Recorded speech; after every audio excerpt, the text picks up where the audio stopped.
राष्ट्रपति की मिमिक्री करके उनका मजाक उड़ाते हैं। कभी नेटो को धमकाते हैं, कभी भारत को लेकर असंयमित बयान देते हैं, तो कभी क्यूबा, ईरान, कोलंबिया को आंखें दिखाते हैं। आखिर ट्रंप ऐसा क्यों कर रहे हैं? ट्रंप के इस रवैये के पीछे कारण क्या है? रूसी जहाज पर कब्जा,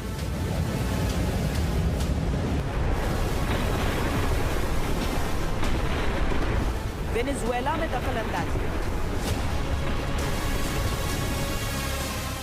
मादुरो की गिरफ्तारी,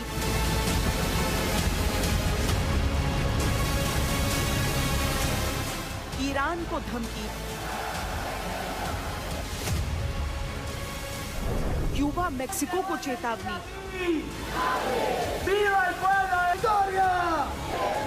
ग्रीनलैंड पर नजर।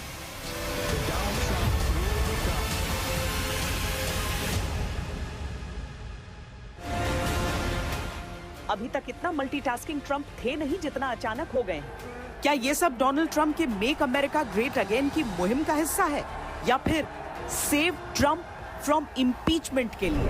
You got to win the midterms, because if we don't win the midterms, it's just going to be, I mean, they'll find a reason to impeach me. I'll get impeached. America के राष्ट्रपति Donald Trump ने अपने ही Republican सांसदों से साफ कह दिया है कि अगर 2026 के मिड टर्म चुनाव नहीं जीत पाए तो उन्हें इम्पीच कर दिया जाएगा। ये कोई विपक्ष की अफवाह नहीं है, ये ट्रंप का खुद का डर है। ट्रंप इससे पहले 2 बार इम्पीच हो चुके हैं। You got to win the midterms, because if we don't win the midterms, it's just going to be, I mean, they'll find a reason to impeach me. I'll get impeached. लेकिन Trump को महाभियोग का डर क्यों है?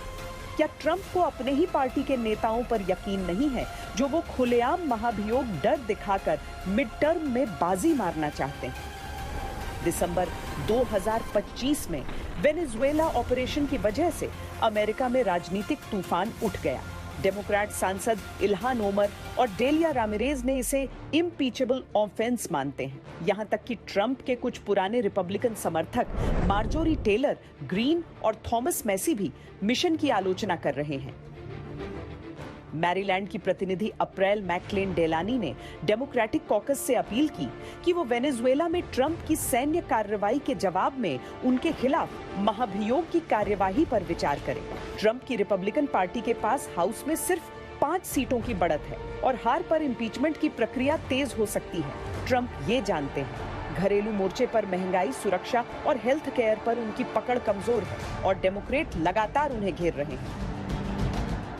विदेश में भी ट्रंप की ताकत डगमगा रही है। अब डेमोक्रेट नेता लगातार ट्रंप की नीतियों पर सवाल उठा रहे हैं। अब सवाल है कि यूएस प्रेसिडेंट को अचानक से इतना एग्रेसिव होने की क्या जरूरत है? इसके लिए अमेरिका पर आर्थिक और वैश्विक दबाव समझिए। साल 2025 में अमेरिका का राष्ट्रीय कर्ज $38 ट्रिलियन से ऊपर पहुंच गया। 2026 में ये और बढ़ने की बात कही जा रही है। यही ट्रंप की बेचैनी का मूल कारण है। बढ़ता कर्ज, घाटा और सैन्य खर्च उन्हें विदेश नीति में आक्रामक बनाते हैं।